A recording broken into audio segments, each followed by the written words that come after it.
जुग जिया मोर भैया उमरिया हमरो लाग जाए नो। जुग जुग जिया मोर भैया उमरिया हमरो लाग जा। ना भैया कब अइबा आपन घरवा नैहरवा हमहू अइबे हो। भैया कब अइबा आपन घरवा नैहरवा हमहू अइबा हो। भाई जो परदेश है जो है परदेश कमाने गया है तो बहन उससे कहती है कि आप घर कब आएंगे, क्योंकि जब आप घर आएंगे तभी हम नैहर आएंगे, ऐसा बोलती है। आइए आगे सुनते हैं। आई गईले सावन महीने वाता रखिया के दिन वानु हो। आई गईले सावन महीने वाता रखिया के दिन वानु हो। भैया कब अइबा आपन घरवा नैहरवा हमहू अइबे हो। भैया कब अइबा आपन घरवा नैहरवा हमहू आइब हो। तोहरा लागे लिहली भैया रखिया ओ अक्षत चंदन रोलिया हो। तोहरा लागे लिहली भैया रखिया हो अक्षत चंदन रोलिया नु हो।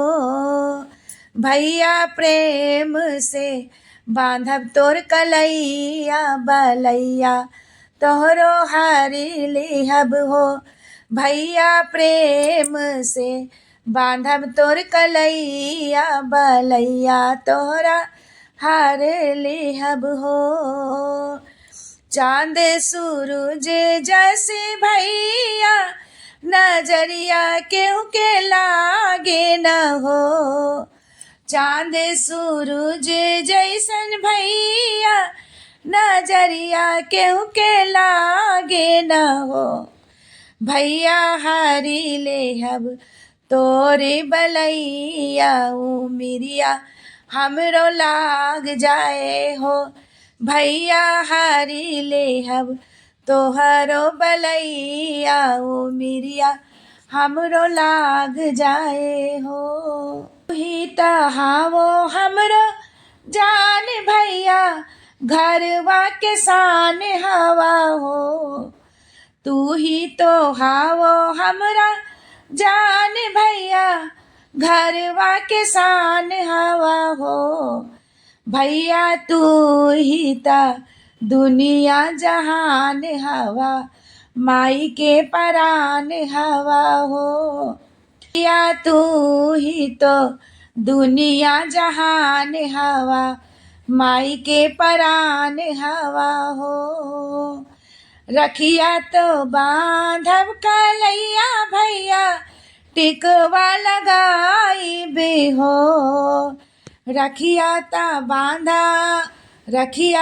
बांधब कलाई टिकवा लगाई बे हो।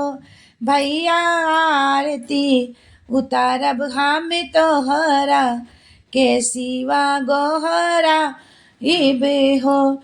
भैया आरती उतारब हम तोहरा के सिवा गोहरा इब हो। रखिया सलामत मोरा भैया शुजी लंबी उम्र दिनु हो।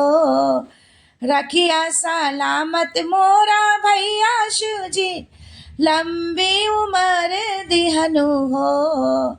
शिव हरि लिहा दुखवा बतैया कलैया राखी बांधिली हो। शिव हरि लिहा दुखवा बलैया कलैया राखी बांधिली हो। जुग जुग जीवे मोरा भैया उमिरिया हमरे लाग जाइब हो। जुग जुग जीवा मोर भैया उमिरिया हमरो लाग जाए हो।